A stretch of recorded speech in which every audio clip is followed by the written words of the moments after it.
Hello, everyone, and welcome to session 1B of CSRS SCER.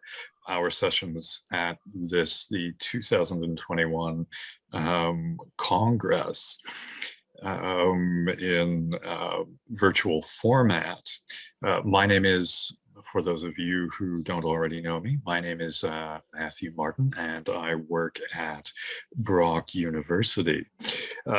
Session 1B's title is Language and Rhetoric on the English stage. Today we have 4 speakers. Olivia King, Michael McDonald, Tracy O'Brien, and Yi Zhu. Olivia is at McMaster University. Michael is at the University of Waterloo, Tracy is at the University of Toronto, and Yi is also at McMaster University. Our next presenter is Michael McDonald. Michael McDonald is at the University of Waterloo, where he is Associate Professor in the Department of English Language and Literature. In addition to editing the Oxford Handbook of Rhetorical Studies, he has published widely on rhetoric, media studies, and philosophy. And his research on Shakespeare has appeared in the Blackwell Companion to British Literature and Brill's Companion to the Reception of Ancient Rhetoric. The title of his paper today is Words of Mercury, Shakespearean Sophistries. Good morning. My name is Michael McDonald, and I'm an associate professor in the Department of English Language and Literature at the University of Waterloo. It's great to be here. My paper today is called A Feast of Languages, Shakespearean Sophistries. At first glance, Shakespearean sophistry might seem like an unpromising line of research. After all, the words sophist and sophistry never appear in William Shakespeare's dramatic or poetic works. Only the word sophister, a medieval term for teacher, appears just once when Queen Margaret observes, quote, "A subtle treater needs no sophister." Moreover, it's unlikely that Shakespeare read the ancient Greek sophists in grammar school or in the course of his reading as a playwright. Nevertheless, there are innumerable points of intersection between Shakespearean drama and sophistic thought, largely because the sophist is itself a literary fiction or theatrical persona that emerged from the comic farces of Aristophanes and the dramatic dialogues of Plato. Shakespeare was familiar with the sophist as a kind of conceptual persona, and his plays draw on a constellation of images, concepts, and arguments originating in ancient Greek sophistry that were later filtered through English and continental literary traditions and genres, from poems, fabliaux, and morality plays to novels, historical chronicles, and travel narratives. More importantly, however, Shakespeare dramatizes the deeper, more unsettling ethical, political, and philosophical problems posed by the sophistic art of logos, especially when it comes to depicting verbal conflict in the scene of persuasion.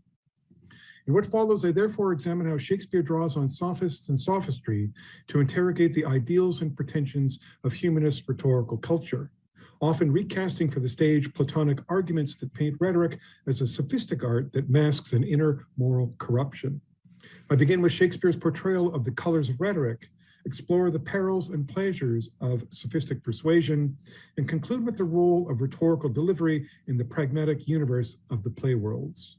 Along the way, I show how Shakespeare dramatizes the vexing problem of sophistry as an art that can be both intoxicating and toxic, quote, ravish-like enchanting harmony, as well as infect the mind with, quote, pestilent speeches. An important topic in Shakespeare's dramatic rehearsal of sophistic rhetoric is his staging of the colors of rhetoric, or colores rhetorici. Marsilio Ficino's translation of the dialogues of Plato into Latin reintroduced Renaissance scholars to the Platonic arguments against sophistic rhetoric as an art of cosmetics and ornamentation. But while the colors of rhetoric may be tropes and images that add luster to a composition, they go beyond figures of style to encompass figures of thought in a wide range of discursive tactics and strategies. In Shakespeare, the colors of rhetoric therefore go beyond style and shade off into deception, disguise, and sophistic argumentation. Thus, when King Henry V accuses his court of treason, he alludes to the ancient analogy between treachery and rhetorical artifice adopted by Christianity in a long hermeneutic tradition that privileges the spirit over the letter and its seductions. The traitors conceal their plot with, quote, colors and forms fetched from glistering semblances. Similarly, when King Henry IV makes good on his promise to banish Falstaff by saying, I know thee not, old man, Falstaff tries to save face by claiming that the words were, quote, a color, in other words, a ruse. A fascinating example of the colors of rhetoric in action occurs in Julius Caesar. Lacking a motive to murder Caesar, Brutus fashions a sophistic pretext using the topos of the lesser and greater. Better to kill Caesar early, like a, quote, serpent in the egg, than wait until he grows into a tyrant. Quote, and since the quarrel will bear no color for what he is, fashion it thus, that what he is, augmented, would run to these and these extremes.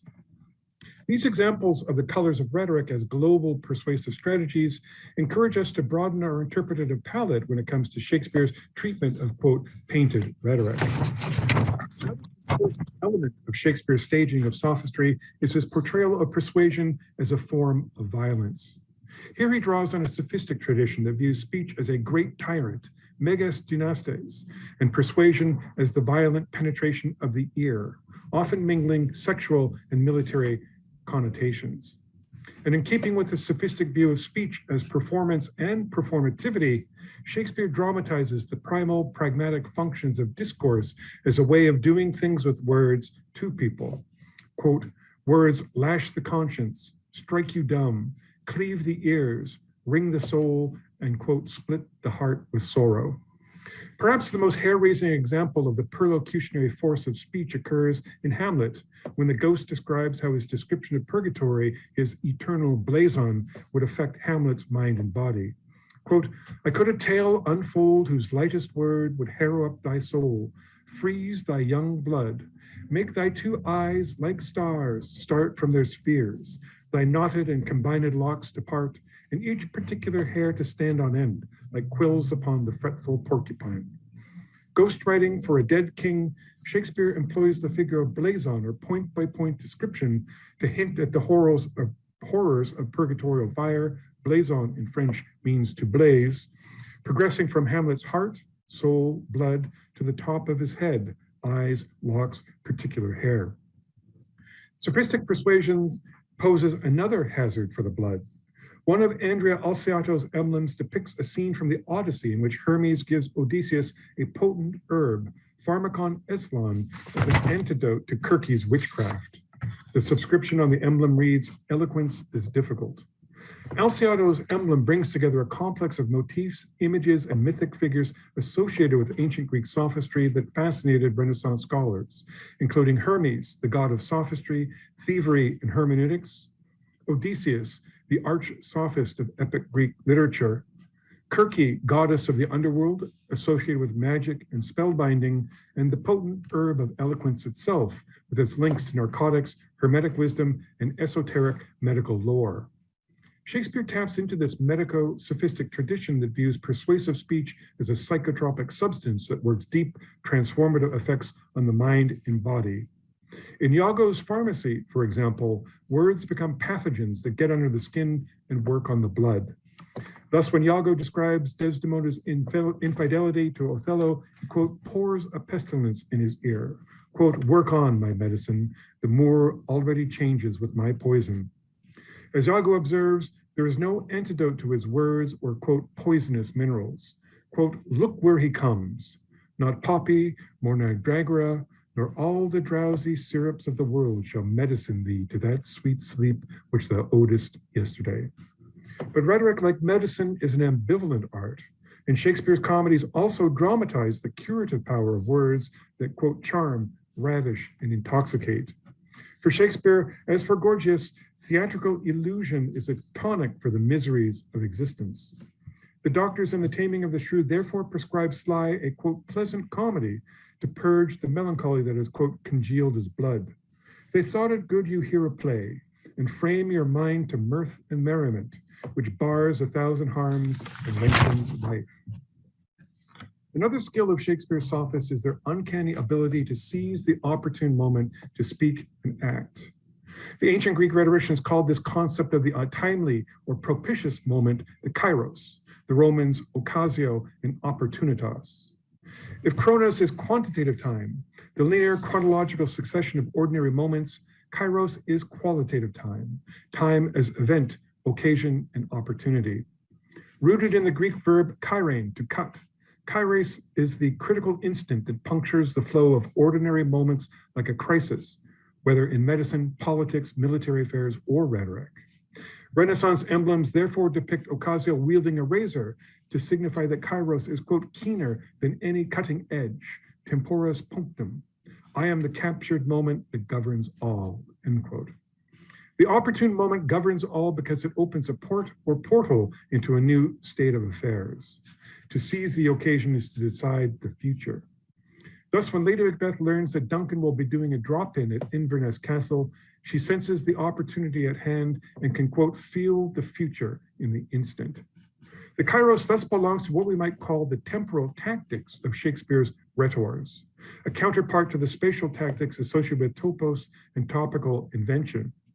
Mastering the kairos requires practical judgment and what Iago calls witcraft, a kind of sophistic, prudential cunning that waits on dilatory time and the unfolding of events. Grasping the occasion requires the ability to, quote, weigh time to the utmost grain, which is why Shakespeare's rhetors are constantly, quote, sorting time and, quote, sorting occasion for the right moment. Othello finds a pliant hour to woo Desdemona. Antony delays producing Caesar's will until the crowd is enraged. Goneril vows to breed occasions for Edmund to kill her husband and marry her, promising that, quote, time and place will be fruitfully offered to supply the place for your labor. And in The Winter's Tale, Paulina delays unveiling the statue of Hermione to intensify the moment of aesthetico-religious revelation, drawing on the New Testament sense of kairos as epiphany and the fulfillment of divine purpose. When, quote, every wink of an eye, some new grace will be born. At the same time, Shakespeare also gives the untimely or unseasonable moment its due. Here, kairos is a crisis or temporal dislocation that leaves time, quote, ill-annexed or, quote, strange disposed. These spatial images for the derangement of time explain Hamlet's observation that, quote, the time is out of joint. Claudius's regicide has thrown the natural succession of moments and the natural succession of kings out of kilter, like a dislocated bone that must be, as he says, set right. Furthermore, beyond the temporal strategies and legal machinations of Shakespeare's busy, bustling sophists, the seasonal cycle of natural time teaches the characters to, quote, obey the season, often bringing with it a kind of natural justice. At one moment, the time is ripe. The next moment, the time is rotten. This view of kairos as the seasonable can be seen in Richard III when Queen Margaret, recognizing that the political fortunes of the Yorks has begun to turn, observes, quote, now prosperity begins to mellow and drop into the rotten mouth of death. Shakespeare's staging of sophistry also draws on an ancient Greek literary and philosophical tradition that associates sophists with the stealth and cunning of foxes and wolves. Homer, for example, describes Odysseus as a smooth fox and a master of deceptive cunning, or dolo sophrosine, from dolon, wolf. Homer also describes Odysseus as polymekanos, a man of many devices, engines, and machines. Shakespeare also associates his sophistic characters with the cunning of foxes and wolves, and even coins the noun foxship to describe this faculty of cunning reason. Shakespeare's sophists are stealthy counterfeiters, skilled at devising what he calls trains, devices, and engines, and other persuasive traps and contraptions. Iago, for example, engages in double knavery by posing as an honest counselor, even as he's crafting a device to catch Desdemona in a double bind. He advises Desdemona to beg Othello to reinstate Cassio, at the same time advising Othello that Desdemona is sleeping with Cassio. Quote, and by how much she strives to do him good, she shall undo her credit with the Moor. Iago thus sets in motion a sophistic machine with its own perverse logic. The more Desdemona does to help Cassio, the more Desdemona undoes herself with Othello. The better she is, the worse she is. Consigned to the role of Othello's ensign or flag bearer, Iago makes himself a sophistic master of signs who conceals his treachery with, quote, signs, flags, and shows of loyalty.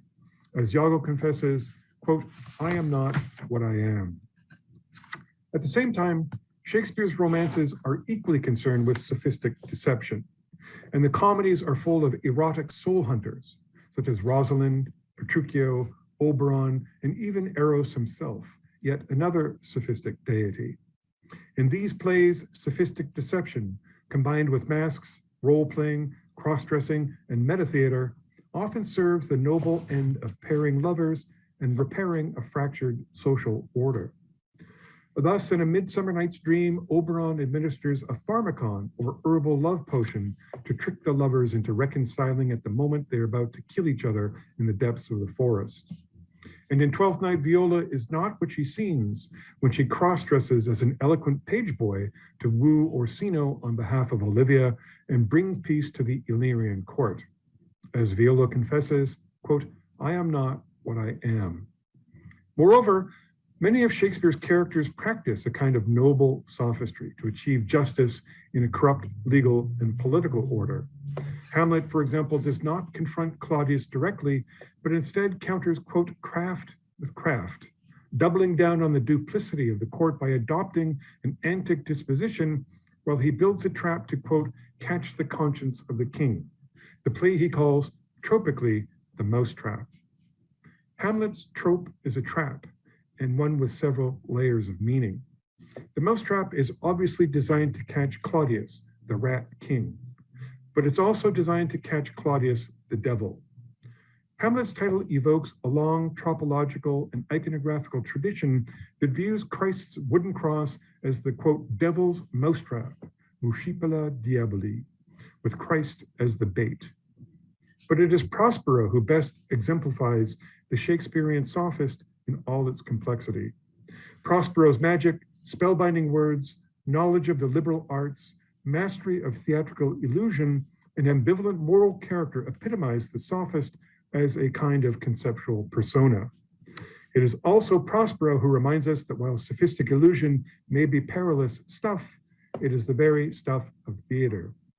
Like Prospero's illusions, a play is less a mirror held up to nature, as Hamlet says, than an airy nothing, a baseless fabric, or insubstantial pageant. In other words, a sophism or phantasm conjured with words, a non-being that has being. At once a critique and defense of sophistry, Shakespeare's plays dramatize the art of sophistic rhetoric in all its tragicomic ambivalence. To borrow the words of Brabantio, we might say of Shakespeare's staging of the sophistic Renaissance, quote, these sentences, to sugar or to gall, being strong on both sides, are equivocal. Thank you very much. Thank you, Michael.